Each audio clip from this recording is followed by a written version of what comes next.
What's up, y'all? We're back. Another video. Hope y'all are doing well over there, wherever you are, however you are, whenever you are, whoever you are. Let's get to it. So, last video, we were talking about the masculine and the feminine pertaining to the physical and the non-physical aspects of ourselves, and how we can get kind of locked into our wording and our verbiage and how we consider things.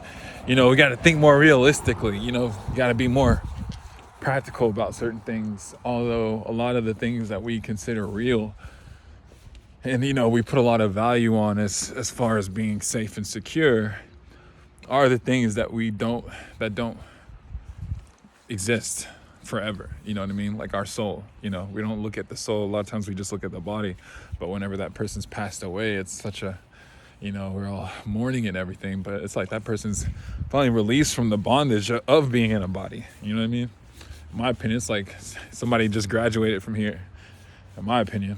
Especially if they, if it's not a tragedy and they died peacefully and they died of old age, then in my opinion, that's a celebration. Like, you made it the whole way, But anyways, that's kind of a small little recap of what the last video was talking about, the feminine aspect of yourself being your soul that lives eternally, and the masculine aspect of yourself being your physical body that, although a lot of us, we look at each other and that's who we see each other as, and that's because that's just what your eyes, that's just the way it works.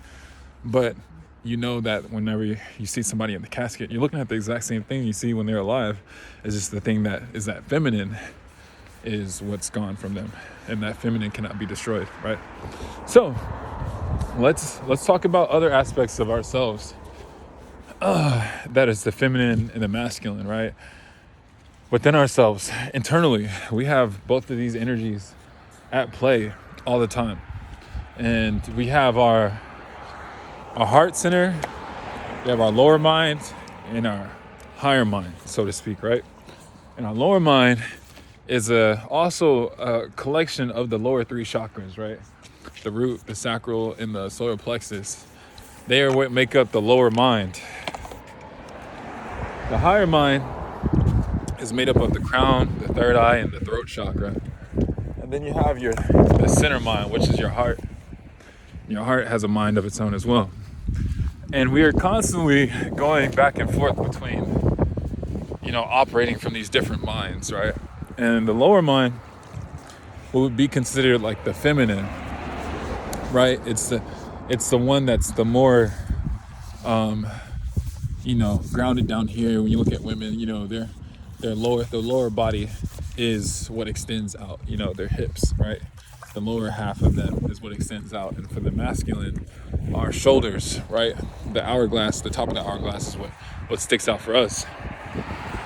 If we look at it, the men being like the head, kind of representing, the male, right? That's what we're talking about, the upper three chakras, or the higher mind, right? So the higher mind is all about, thinking about the future, the past, memories, all the things that don't deal with the now, like physical now, right? The higher mind is the realm that pertains to all that, your future plans, your ambitions, your, what you organize, all that stuff, organizational skills, all the things that you set out to do tomorrow, and the prepping and all that kind of work, And then you have the lower mind, which is your physical, the lower three chakras, which is more about the physical, more pertaining to the now, and not so much pertaining to those things like memories and thoughts and, biases and feelings and, not feelings, but more so just like I mentioned before, intentions and all that stuff. So the lower mind dealing with the now, dealing with the comfort, dealing with the hunger, dealing with anxiety, dealing with all those things, even like, going to the bathroom, all those things that you can't control. All those things have to do with the now, right? Your now is governed by a lot of the processes that happen here, right? You gotta pee, you're gonna have to pee, no matter if you're asleep or whatever. Your body's still gonna do it, right? So it's not something that you can completely control But it is something that has to be done in the physical, like now, in order for you to get past it. Up here, not so much. You know, you can have thoughts, you can get caught up in a thought pattern or whatever, but they aren't things that have to deal with it now. A lot of the time, these things are personal, right? These things you can't share, right? Your dreams, your visions, and all of these things. You know, some people can get too much in their head. A lot of guys can get too much in their head sometimes. You know, you'll see a party or an event, you got girls dancing, you got people doing their thing, and you know, a lot of guys, they'll just be there, you know. Even when you look at guys on the military, you know, on their post or whatever, you know, they can stand in one spot for hours, you know. That's just a part of the masculine mindset, you know. We can kind of be in our heads a little bit more so than women. Women are more so in their body, they're more so in tune with the feeling of the now, with those things, right? Oh, like they'll be hot or they'll be cold the next minute, or, you know, even when they go through their time of the month, like those things can't be avoided. Those things are there now that they have to deal with, right? You know, the stuff with what's going on with your body. So we all the time we're constantly going back and forth between these two minds, but these two minds operate in different ways, right? Like I mentioned before, one deals with the now, one deals with the future and the past, right? But not the now. So we have to get these two minds aligned, these inner masculine and feminine minds aligned, so that way our ambitions and our intentions and our discipline and everything can also help to govern our actions in the moment when those times come. Because a lot of times we will set out certain goals, right? We'll have certain ambitions, or we'll have certain plans for the next day, right? That we'll go exercise, or we'll do this, or we'll get that taken care of. However, when you wake up in that morning or the next day or whatever, your body may not feel like it wants to do that in that moment, right? Your body will tell you no. Your body will tell you, I'd rather be comfortable. Oh, I'd rather seek discomfort. I'd rather be warm right now. I don't want to disturb the peace that's already been here, you know, been acclimated from being in bed for the last 6 or 7 to 8 hours, right? But your mind has to be beyond that, right? Your mind is also what kind of takes you out of each one of these nows and can put you in a new now. You know, that's the power of that mind, right? A good friend of mine told me, his name's Tasalta, he said, you can get into and out of any situation with your mind, you know? And that's something that's always stuck with me, because even when he told me that at the time, I was like, it's like, I know there's something there. I just don't know all of what is in that message, you know what I mean? But it's true though. Use your mind to get in and out of any situation, you know? A lot of times we can be stuck in one space, right? We can be stuck in one mood, right? Until somebody else comes along and tries to get you out of that mood, right? If you're feeling down, you might have a friend come along, try to, you know, change your mood or get you to laugh or something, or kind of break up the now for you, you know what I mean? So you can kind of start thinking a little bit more broadly than in that one little frequency that you're on. So, and we have the heart too, and the heart, just like how we have the higher mind that operates in the future and the past, but is not anchored to the now, you know, outside of your body, like so much like your body, but your body is the anchor to the now. This lower mind is your anchor to the now, right? The heart is like neither, but it's both at the same time, right? Your heart is what makes these two opposite forces able to work together. And this is also pertains to the chakras too. Like I mentioned before, this is the chakras, right? You got the 7 chakras. You got the upper 3, the lower 3, and the center, right? And the center, if you look at like a figure 8, the center is where it's crossing every time. It has to go through that center to kind of recharge, right? It's the connecting point. It's the child, right? The child is neither the mom or the dad, but it's both. Think about that. It's pretty deep. It's neither parent, but it's both at the same time. It's like a superposition. I'm gonna let that sink for a moment.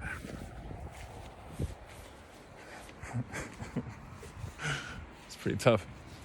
Okay, so that's what the heart does, right? The heart is that promise, the miracle baby, right?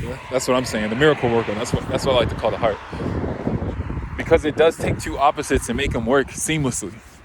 how you know what I mean? How? I think it's amazing. I think there could be so much science and stuff to uncover just from that alone, from understanding how the masculine and feminine are bonded to one another, through that third party, the miracle, right? Anyways, but you see it happen everywhere. You see it literally happen everywhere. It just happens in different ways. So 3 is the magic number. That's the 3, right?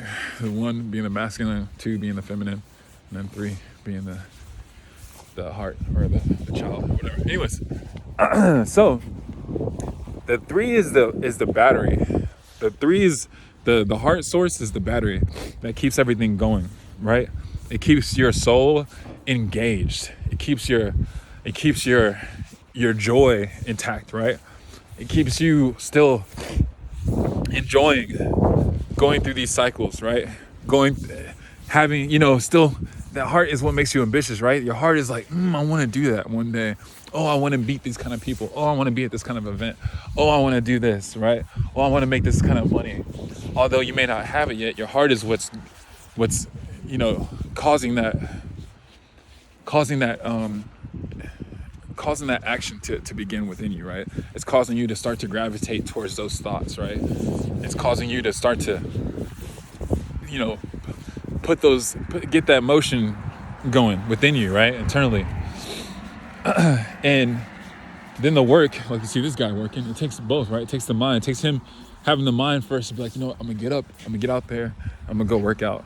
But it also takes the mind being in control of the body to say, hey body, I know you feel this way right now, but we're gonna go put these shoes on and we're gonna get outside and we're gonna start running, right?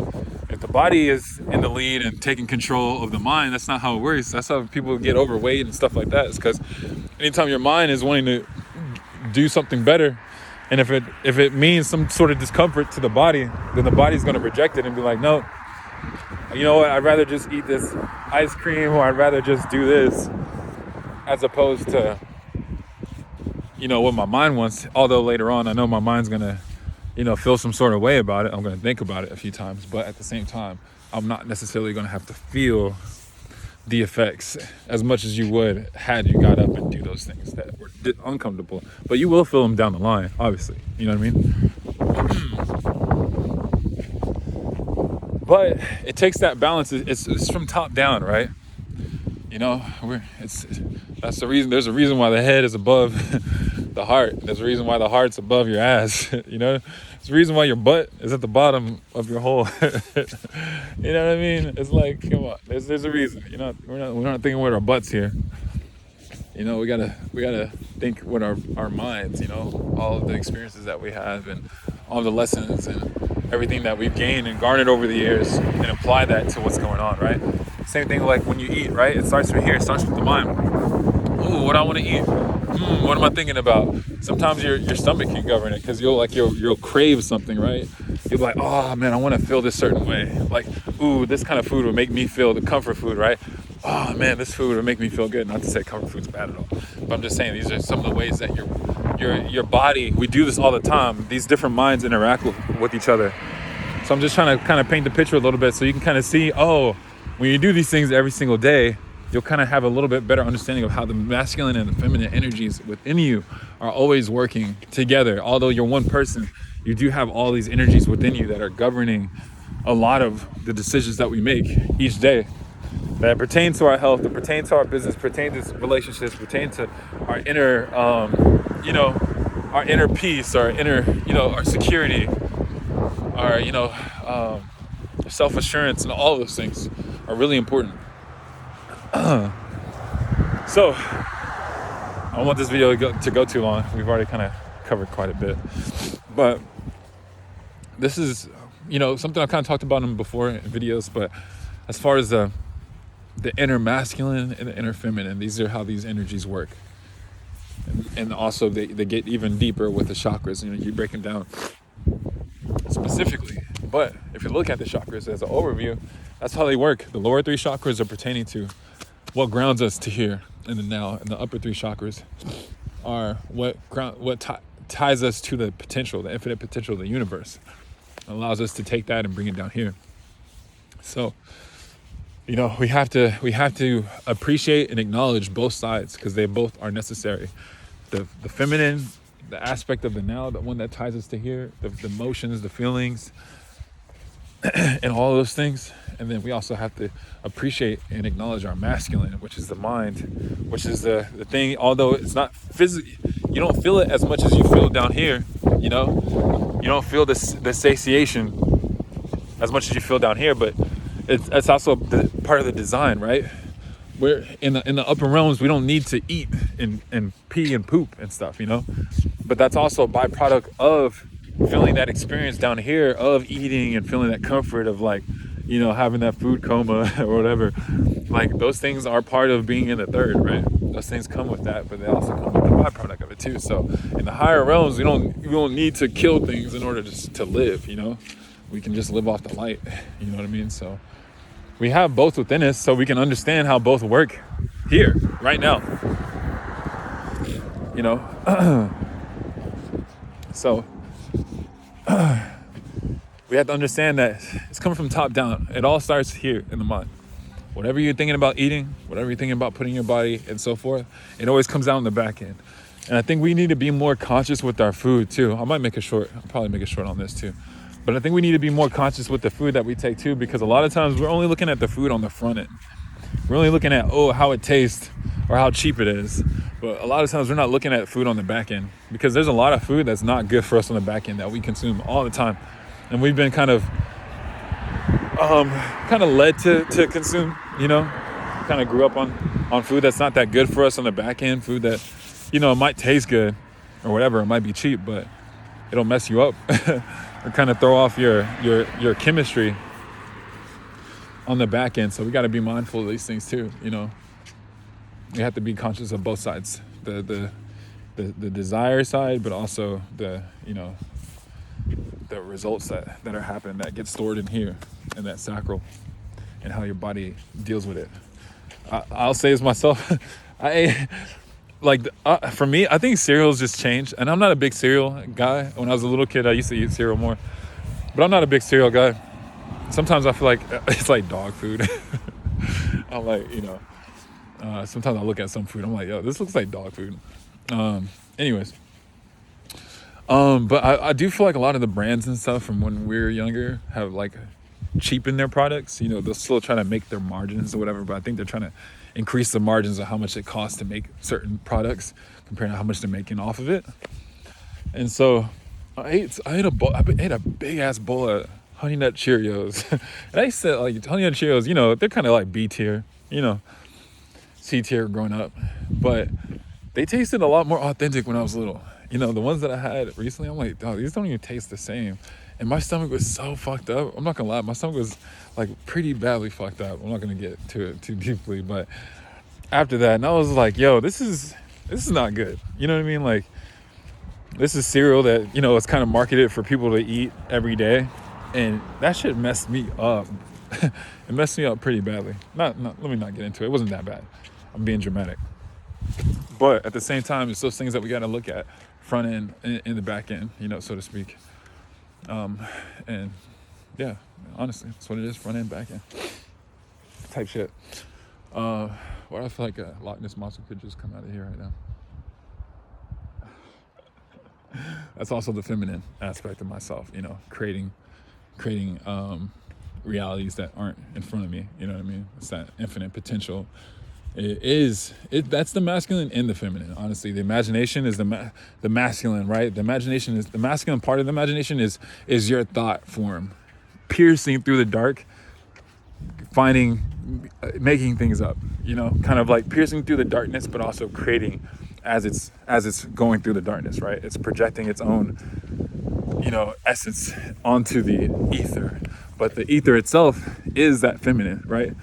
Where your thoughts are formulated on top of, right? Your dreams, right? Like, what's the pixel? What's, like, you know, every image has a medium, right? Every art form has a medium, right? The audio is recorded on vinyl or CD or digital. You got canvas for paintings, you know, you got pixels and stuff for digital art. But you know, when you think about a dream, like what is the canvas for your dream? Like where in your mind is the screen, right? Like what is that built off of? What is the essence of that? Where are those colors painted on? Where is that coming from? How are these sounds being produced? Where are the speakers? Think about that. That's the feminine right there. It's due to the feminine. Those mysteries, that's the feminine.